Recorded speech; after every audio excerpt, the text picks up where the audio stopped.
그날 한국의 한 장면이 세계를 놀라게 했습니다. 그들은 강력한 무기를 손에 쥐었지만 그것을 휘두르지 않는 힘을 보여주었습니다. 미국도 러시아도 누구도 따라할 수 없는 그 침착한 선택에 모두가 숨을 멈췄습니다. 전 세계가 두려워한 그 무기의 비밀에 관한 이야기 지금 시작합니다. 그 전에 잠깐 여러분의 구독과 좋아요는 영상 제작에 아주 큰 힘이 됩니다. 저는 리처드 앤더슨입니다. 미국 워싱턴에 위치한 국제전략분석센터에서 20년간 군사 위기 시뮬레이션을 담당해온 전략 분석가입니다. 전 세계 주요 분쟁 국가의 군사 데이터, 전술 패턴, 무기 성능 등을 바탕으로 전쟁 발생 가능성과 그 확산 범위를 예측하는 모델을 설계하고 있습니다. 수학과 물리, 인공지능 알고리즘이 저의 언어이며 감정이나 직관은 계산에 도움이 되지 않는다고 믿어왔습니다. 저에게 전쟁은 숫자의 게임이었고 모든 결과는 예측 가능한 변수들의 조합이라고 여겨왔습니다. 그런 제 분석 시스템에 처음으로 예외 경고가 떠오른 건 몇 달 전 한국 동해 해역에서 벌어진 한 모의 실험이었습니다. 미합참에 연동된 실시간 전장 시뮬레이션 프로그램 상에서 한국 해군의 가상작전은 단 한 번도 실패 판정을 받지 않았습니다. 수직발사관 기반의 탄도 미사일 반격 시나리오에서 한국 측 대응은 적 잠수함의 공격 지점보다 0점 먼저 전술 좌표를 확보했고 이는 데이터상 불가능한 반응 속도로 간주됐습니다. 저는 시뮬레이션 로그를 수차례 검토했고 AI 분석 모듈의 오류 가능성까지 점검했지만 결과는 매번 동일했습니다. 저는 단순 오류일 것이라 생각했습니다. 하지만 이상한 점은 같은 실험을 3회 반복했을 때마다 한국 쪽 무기 시스템만이 예외값을 보여줬다는 겁니다. 도무지 설명이 되지 않았습니다. 설계도상으로는 불가능한 기동, 공식 데이터에 존재하지 않는 반응 변수였습니다. 다른 국가들의 시뮬레이션은 모두 예상 범위 안에서 움직였는데 유독 한국만이 계산을 벗어나고 있었습니다. 동료 분석가들은 웃으며 넘겼습니다. 한국, 걱정 마. 거긴 기술은 있지만 전쟁은 못해. 그 한마디의 제 안에서 뭔가 미묘한 감정이 일었습니다. 비웃는 듯한 그 말. 그리고 이상하게도 계속 마음에 걸리던 수치 하나였습니다. 왜 하필 한국이었을까? 왜 그들만이 제 시스템에서 예외로 분류되었을까? 저는 한국의 최신 주력 잠수함, 도산한 창호함에 대해 다시 살펴보기 시작했습니다. 세부 재원은 제한적이었지만 공개된 자료만으로도 한 가지 확신이 들었습니다. 이건 단순한 함선이 아니었습니다. 기술적 스펙보다도 그 함선을 둘러싼 맥락들이 더 인상적이었습니다. 가장 먼저 눈에 띈 것은 디젤 전기 추진 방식임에도 불구하고 세계 최초로 SEM을 탑재했다는 점이었습니다. 이건 군사 상식상 거의 불가능한 조합이었습니다. 핵추진이 아닌 재래식 잠수함에 전략 무기를 탑재한다는 건 기술적 도전을 넘어선 철학적 선택이었습니다. 제 뇌 속에 붉은 점 하나가 찍히는 듯했습니다. 계산도, 통계도, 이론도 설명하지 못하는 결정적 직감이 스며들기 시작했습니다. 그때까지만 해도 그 직감이 제 인생의 모든 공식을 부숴놓을 줄은 저는 정말 몰랐습니다. 몇 달 뒤 저는 한국 국방부로부터 공식 초청을 받았습니다. 군사기술 교류 명목의 방문이었지만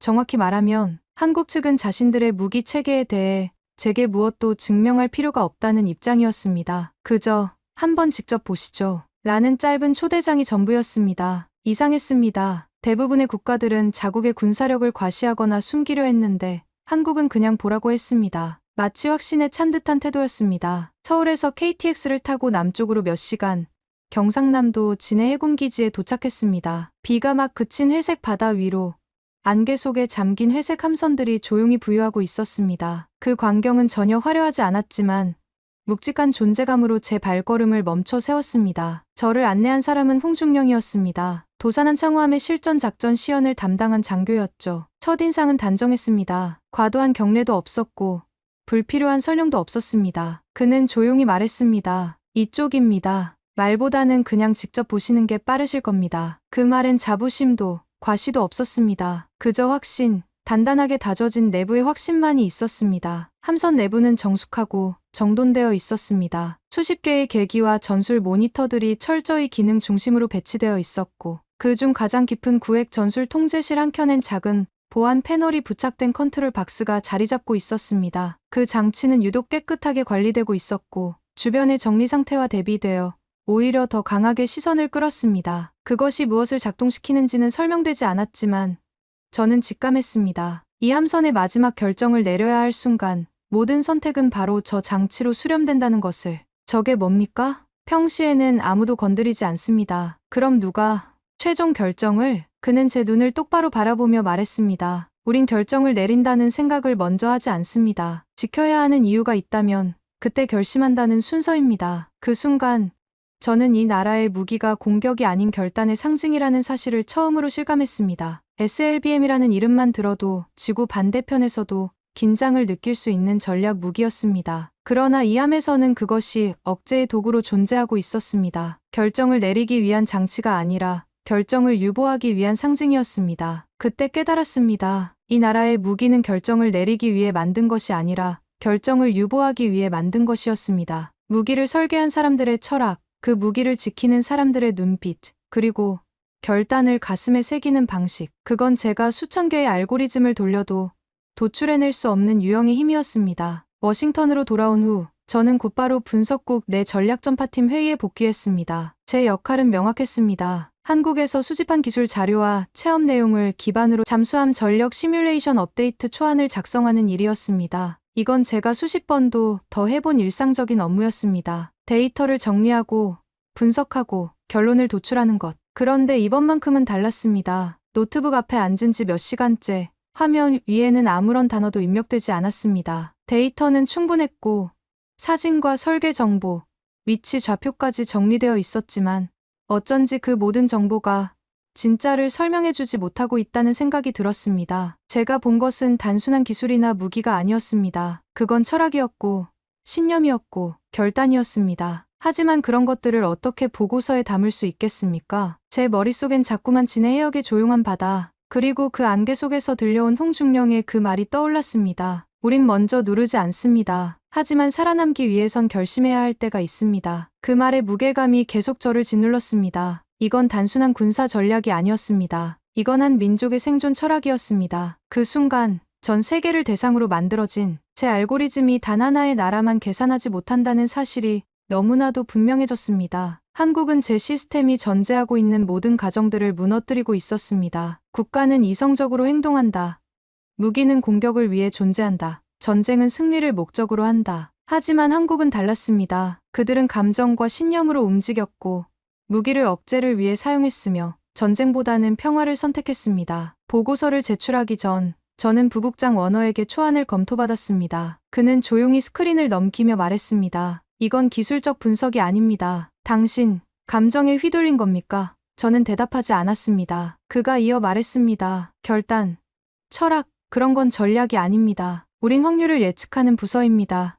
리처드, 저는 조용히 고개를 들었습니다. 그래서 그 나라만은 예측할 수 없는 겁니다. 그 말에 회의실 안공기가 무거워졌습니다. 누군가 웃음 섞인 목소리로 말했습니다. 한국이 위협이라는 뜻입니까? 저는 그 질문에 고개를 저었습니다. 아닙니다. 한국은 위협이 아니라 선언입니다. 필요할 때만 작동하는 스스로를 통제할 수 있는 유일한 선언입니다. 그 말에 아무도 더 이상 질문하지 않았습니다. 회의실은 어색한 정적에 빠졌습니다. 제가 말한 것이 그들에게는 이해되지 않는 언어였던 것 같습니다. 그들은 여전히 숫자와 데이터의 세계에 살고 있었고 저는 이미 그 세계를 벗어나 있었습니다. 그날 밤 저는 보고서를 전송하지 않았습니다. 대신 시스템에 이렇게 기록해두었습니다. 한국은 시뮬레이션을 거부하는 나라다. 우리는 그들의 무기를 분석할 수 있지만 그들의 결심은 예측할 수 없다. 그러므로 이 변수는 전략에 포함시키지 않는다. 며칠 뒤 저는 미 국방전략분석국 내 조정위원회에서 한국 관련 보고를 구두로 발표하게 됐습니다. 발표 제목은 공식적으로는 비확산국 전략 억제력 평가 사례 대한민국이었지만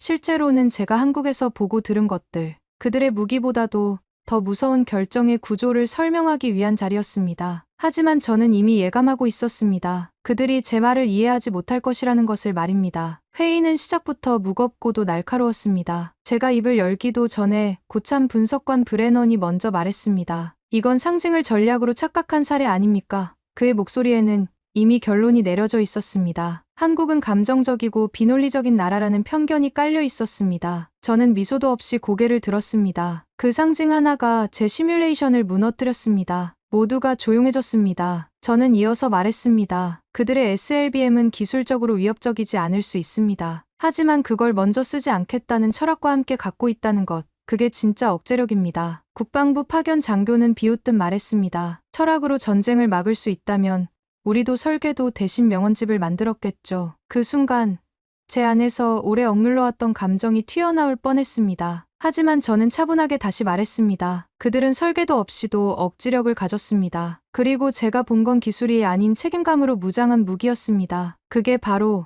우리가 이해하지 못하는 한국식 전략입니다. 회의실의 분위기는 점점 차가워졌습니다. 제가 말하는 모든 것이 그들에게는 비과학적이고 감정적인 것으로 들렸을 것입니다. 그들은 여전히 킬로톤과 사거리, 반응 시간으로만 세상을 바라보고 있었습니다. 하지만 저는 이미 그런 세계를 넘어서 있었습니다. 저는 한국에서 숫자로는 측정할 수 없는 힘을 목격했습니다. 하지만 회의가 끝난 뒤 저는 워너 부국장에게 불려갔습니다. 리처드, 우린 상징을 경계합니다. 이 조직은 수치와 논리를 믿습니다. 이번 건에서 당신이 받은 인상은 지나치게 인간적이에요. 그의 말은 냉정했지만 저는 오히려 확신이 들었습니다. 인간적이라는 것, 그것이 바로 한국의 힘이었습니다. 저는 조용히 대답했습니다. 맞습니다. 그들이 인간이기 때문에 저는 무서운 겁니다. 만약 그 무기를 가진 이들이 기계처럼 차가웠다면 오히려 덜 위협적이었을 겁니다. 기계는 예측 가능하지만 인간의 결심은 예측할 수 없습니다. 특히 자신의 신념을 위해서라면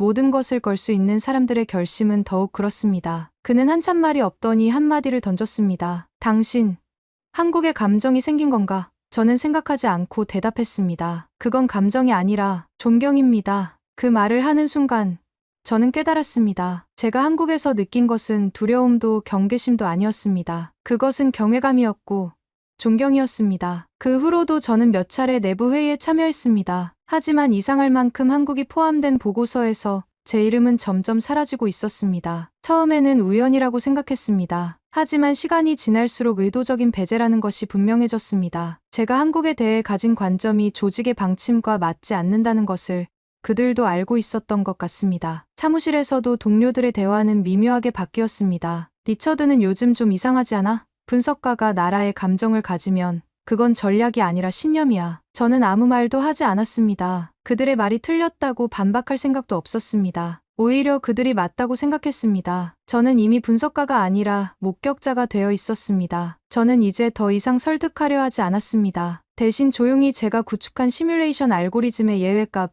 항목에 하나의 이름만을 남겼습니다. 국가명 대한민국, 변수명, 결정적 전환 변수, 상태 예측 불가, 발동 조건 내부 철학에 기반한 자율적 결단, 대응 방법 없음. 그건 제가 처음으로 어느 나라에도 붙여본 적 없는 평가였습니다. 대부분의 국가는 경제력, 군사력, 정치 구조, 사이버 능력 등을 기반으로 충분히 수치화된 위협 평가가 가능했습니다. 러시아는 핵무기로, 중국은 경제력으로, 북한은 예측 불가능성으로 분류되었습니다. 하지만 그 모든 것들도 결국은 패턴이 있었습니다. 그러나 한국은 달랐습니다. 그들은 선택이 빠르고 감정이 깊으며 무엇보다 책임감이라는 변수로 움직였습니다. 도산한 창후함의 에세이 아니라 그걸 누르지 않는 철학이 진짜 무기였습니다. 그 철학을 무기로 여기는 사회, 그 사회를 묵묵히 지켜보는 군인들의 존재 자체가 예측 불가능한 요소였습니다. 그날 이후로 제 컴퓨터 속 보고서 마지막 장에는 한 줄이 항상 고정되어 있었습니다. 주의 나라는 데이터로 분석되지 않는다. 그들의 결단은 숫자가 아닌 의지로 작동한다. 그것은 경고이자 동시에 존경의 표현이었습니다. 시간이 흘렀습니다. 전략 보고서에서도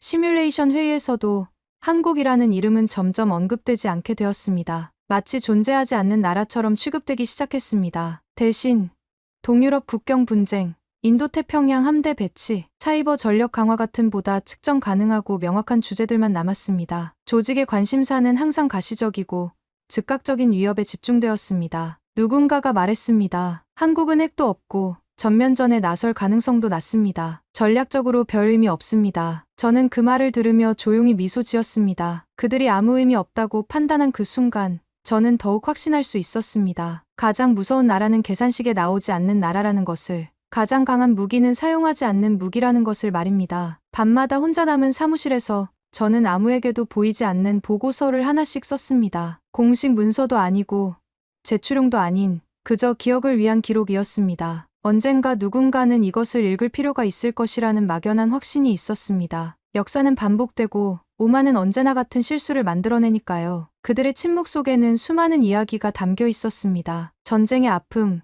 분단의 고통, 그리고 다시는 그런 일이 일어나서는 안 된다는 간절한 바람이 말입니다. 그래서 그들은 무기를 만들었지만 사용하지 않기로 결심한 것입니다. 그것이 진정한 용기라는 것을 알고 있었기 때문입니다. 그날 이후 저는 바뀌었습니다. 누군가가 어떤 나라를 가볍게 평가하거나 작은 수치만으로 함부로 단정지을 때 저는 침묵 속에 단 하나의 이름만 떠올립니다. 대한민국. 그리고 마음속으로 다시 중얼거립니다. 그들은 결코 먼저 누르지 않는다. 하지만 그들이 결심하는 순간 세상은 모든 계산을 멈추게 될 것이다. 저는 그 기록들을 안전한 곳에 보관했습니다. 언젠가 필요한 사람이 나타날 것이라는 믿음으로 말입니다. 역사는 기록하는 자의 몫이고 진실은 기억하는 자의 책임이라고 생각했습니다. 그리고 저는 그 무게를 짊어지기로 결심했습니다. 며칠 전 우연히 문서 정리 중 오래된 한국 관련 기록을 다시 펼쳐보게 되었습니다. 그날의 침묵을 떠올리는 순간 저는 깨달았습니다. 그들의 무기는 속도도 사거리도 아니었습니다. 그건 결심의 우선순위였습니다. 대부분의 국가들이 무기의 성능이나 파괴력에 집중할 때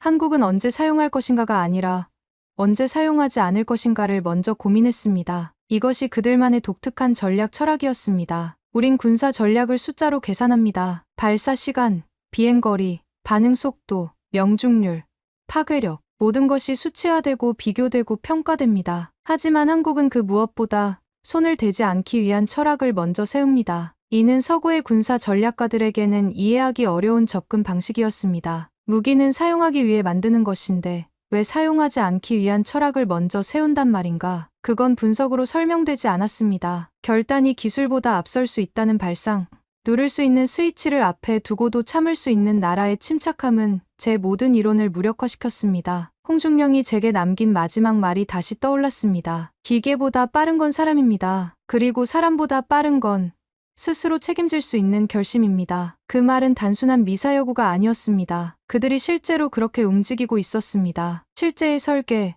실제의 지휘 체계, 실제의 훈련 방식 그 모두는 결심을 중심으로 짜여 있었습니다. 기술적 우위보다는 도덕적 우위를, 화력의 강함보다는 의지의 강함을 추구하고 있었습니다. 저는 이 사실을 누구보다 잘 알고 있었습니다. 왜냐하면 그 철학 하나로 제가 만든 20년치의 시뮬레이션이 단 한 번에 무너졌기 때문입니다. 제 시스템은 국가들이 합리적이고 예측 가능하게 행동한다는 전제하에 구축되었습니다. 하지만 한국은 합리성보다는 신념을, 예측 가능성보다는 원칙을 택했습니다. 세계는 기술로 군비를 키워가지만 한국은 누르지 않는 것을 기술보다 먼저 배운 나라였습니다. 그건 복제되지 않는 전략이었습니다. 다른 나라들이 아무리 한국의 기술을 모방하려 해도 그들의 철학은 모방할 수 없었습니다. 왜냐하면 그것은 수천 년의 역사와 문화, 그리고 아픔 속에서 터득한 지혜였기 때문입니다. 그리고 무엇보다도 경외해야 할 선택 방식이었습니다. 이후 저는 내 보고서에 이렇게 썼습니다. 이 나라는 군사 분석의 외곽에 두어야 한다. 왜냐하면 이들의 무기는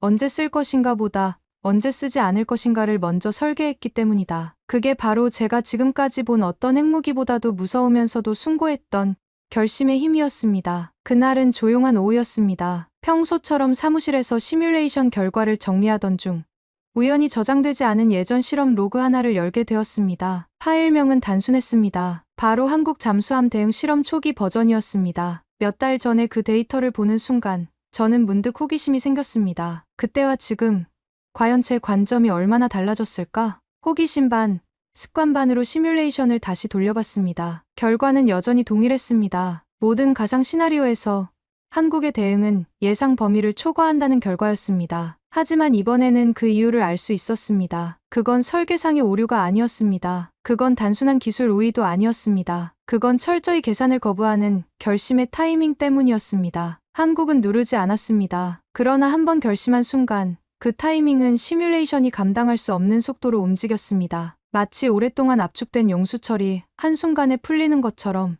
그들의 결단은 예측 불가능한 폭발력을 가지고 있었습니다. 제 시스템은 그런 변수를 처리할 수 없었습니다. 그걸 본 순간 제 안에 있던 단 하나의 확신이 무너졌습니다. 모든 전략은 예측 가능해야 한다. 이건 제 오랜 신념이었습니다. 그 신념은 지금껏 수많은 리스크를 피해가는 나침반이 되어주었고 동료들이 절 냉철한 분석가로 부르게 만든 기반이었습니다. 제 자존심이자 정체성이었습니다. 하지만 지금 한국이라는 변수 앞에서 그 신념이 무력하게 붕괴되고 있었습니다. 20년간 쌓아온 모든 이론과 경험이 한순간에 의미를 잃어버렸습니다. 저는 자리를 박차고 일어나 창가로 걸어갔습니다. 바깥은 고요했고 사무실은 정적에 잠겨 있었습니다. 하지만 제 마음은 폭풍우가 치고 있었습니다. 이윽고 천천히 깨달았습니다. 그들이 가진 건 무기가 아니라 내가 평생 외면해왔던 인간적인 직감이었다는 것을. 결심의 힘, 스스로에게 책임지는 방식, 그리고 그 침묵 속에 숨어있는 멈춤의 전략. 그건 나와 같은 사람이 가장 두려워하는 방식이었습니다. 왜냐하면 그건 모든 시뮬레이션과 수치를 무력화시키는 신념의 무기였기 때문입니다. 저는 그동안 인간을 변수로 취급해왔습니다. 예측 가능한 패턴을 가진 데이터 포인트로 여겨왔습니다. 하지만 한국에서 만난 사람들은 달랐습니다. 그들은 데이터가 아니라 신념으로 움직였고 패턴이 아니라 원칙으로 행동했습니다. 그리고 그것이 어떤 첨단 무기보다도 강력한 힘을 발휘한다는 것을 보여주었습니다. 저는 제 자리로 돌아와 노트북을 덮었습니다. 그건 후회가 아니라 존경의 표시였습니다. 그들 앞에서 내가 가진 모든 공식을 스스로 내려놓는 것이었습니다. 겸손하게 인정하는 것이었습니다. 세상에는 계산할 수 없는 힘이 존재한다는 것을 말입니다. 그날 나는 무너졌지만 그 무너짐 안에서 비로소 진실을 보게 되었습니다. 진정한 힘은 기술이 아니라 철학에서 나온다는 것을, 진정한 무기는 파괴가 아니라 절제에서 탄생한다는 것을 말입니다. 이제는 익숙해진 전략보고 회의였습니다. 그날도 회의실엔 수십 개의 위성 사진, 전술 지도, 적성국의 정보 패턴이 스크린을 가득 채우고 있었습니다. 늘 봐오던 풍경이었지만 이제 제게는 모든 것이 다르게 보였습니다. 그 화려한 데이터들이 얼마나 불완전한지, 얼마나 많은 것들을 놓치고 있는지를 알게 되었기 때문입니다. 하지만 발표 말미, 한 장의 슬라이드가 저를 멈춰 세웠습니다. 대한민국 즉 전략 시뮬레이션에서 한국의 모델은 생략되었다는 뜻이었습니다. 누군가가 조용히 말했습니다. 한국은 변수가 적고 독자적 결단 가능성이 낮으니 분석 가치가 낮다고 판단됐습니다. 그들은 한국을 단순히 미국의 동맹국 정도로만 인식하고 있었습니다. 그 말을 듣는 순간 제 안에서 뭔가 부서지는 소리를 들었습니다. 결국 이 조직은 한국을 예외가 아닌 무시의 대상으로 분류한 것이었습니다. 가장 중요한 변수를 가장 하찮은 것으로 취급하고 있었습니다. 저는 조용히 손을 들었습니다. 발언해도 되겠습니까? 모두가 저를 바라보았습니다. 한동안 입을 열지 못하다가 저는 천천히 말했습니다. 한국은 분석에서 제외된 게 아닙니다. 우리가 감히 다룰 수 없기 때문에 경계 밖에 세운 것입니다. 왜냐하면 한국은 전략이 아니라 철학이기 때문입니다. 회의실이 조용해졌습니다. 아무도 말을 잇지 않았습니다. 제 말이 그들에게는 생소하게 들렸을 것입니다. 하지만 저는 계속해서 말해야 했습니다. 저는 말을 이어갔습니다. 우리가 한국을 무시하면 할수록 그들은 더욱 조용히 자신을 준비합니다. 그 침묵 속엔 위협이 있는 것이 아니라 절대 먼저 움직이지 않겠다는 책임이 있습니다. 그리고 그 책임감이야말로 전 세계에서 가장 무서운 무기입니다. 저는 도산한 창호함에서 본 그 컨트롤 박스를 떠올렸습니다. 누구도 함부로 건드리지 않지만 필요하다면 언제든 사용할 수 있는 그 상징을 말입니다. 어느 누구도 반박하지 않았습니다. 제 말이 너무 단호했기 때문일 수도 있고 아니면 이해할 수 없어서였을 수도 있습니다. 그들은 결심을 전략보다 먼저 배웁니다. 그리고 결심이란 건 어떤 인공지능도 예측할 수 없는 인간의 고유한 능력입니다. 저는 홍중령의 눈빛을 떠올렸습니다. 그 확신에 찬 시선, 그리고 무엇보다 흔들리지 않는 신념을 말입니다. 한국의 무기는 기술적 우위에 있지 않았습니다. 그것은 도덕적 우위, 철학적 우위에 있었습니다. 그들은 무기를 만들었지만 사용하지 않기로 결심한 나라였습니다. 그리고 그 결심 자체가 어떤 핵무기보다도 강력한 억제력을 발휘하고 있었습니다. 이것을 이해하지 못하는 한 우리는 영원히 한국을 제대로 평가할 수 없을 것입니다. 그날 회의가 끝난 후 저는 제 책상으로 돌아와 단 하나의 문장을 기록했습니다. 대한민국은 시뮬레이션 불가, 전술적 예외가 아닌 철학적 독립 대상. 그 순간 저는 오히려 안도했습니다. 어느 누구도 그 나라를 제대로 분석하지 못하는 지금 이 순간이 그들이 가진 유일하고도 숭고한 무기의 실체임을 저는 너무도 분명히 알고 있었기 때문입니다. 요즘 저는 회의에서 점점 말을 아끼게 되었습니다. 누군가가 한국 이야기를 꺼내면 다들 가볍게 웃거나 그쪽은 위협 순위에서 내려왔지라며 흘려듣습니다. 마치 이미 결론이 내려진 것처럼 한국은 고려할 가치도 없는 나라로 취급받고 있습니다. 하지만 저는 그럴 때마다 조용히 그들을 바라봅니다. 그리고 속으로만 중얼거립니다. 당신들이 그렇게 말할 수 있는 건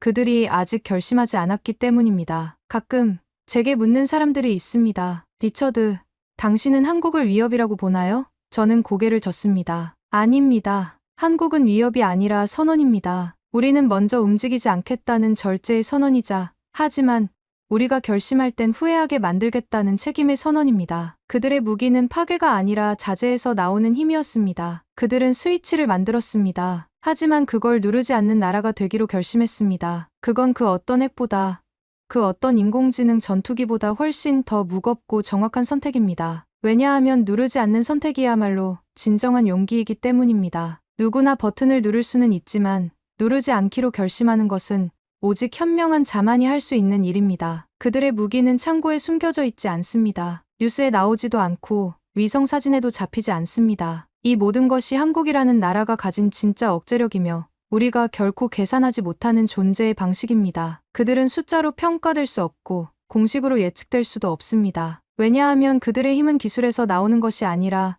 철학에서 나오기 때문입니다. 그리고 철학은 복사할 수도 없고 모방할 수도 없는 그들만의 고유한 자산입니다. 그래서 저는 이렇게 결론을 내립니다. 한국은 변수가 아닙니다. 그들은 결심 그 자체입니다. 언젠가 역사가 이 시대를 평가할 때 가장 현명했던 나라로 기억될 것은 가장 강한 무기를 가졌지만 사용하지 않기로 결심한 나라일 것입니다. 저는 이제 확신합니다. 진정한 승리는 전쟁에서 이기는 것이 아니라 전쟁을 하지 않는 것이라는 것을. 그리고 그런 승리를 이룰 수 있는 나라가 바로 대한민국이라는 것을 말입니다. 그들은 세상에서 가장 무서운 무기를 가지고 있습니다. 바로 사용하지 않을 수 있는 자제력이라는 무기를 말입니다. 오늘 사연에 대한 여러분의 생각을 댓글로 남겨주세요. 감동뭉클에서는 여러분의 소중한 마음을 모아 사연 주인공들에게 전해드리고 있습니다. 여러분 주변에 감동적이거나 재미있는 실제 사연들을 제보받고 있으니 언제든 저희 공식 메일로 제보해주세요. 오늘 들려드린 사연에 공감하셨다면 구독과 좋아요 눌러주시고 주변 분들과도 공유해주세요. 여러분의 작은 관심과 응원이 더욱 좋은 콘텐츠를 만드는 데 큰 힘이 됩니다. 오늘도 여러분의 하루의 작은 즐거움이라도 되었기를 바라며 지금까지 감동뭉클이었습니다. 끝까지 시청해주셔서 감사합니다. 다음에 더 감동적인 사연으로 찾아뵙겠습니다.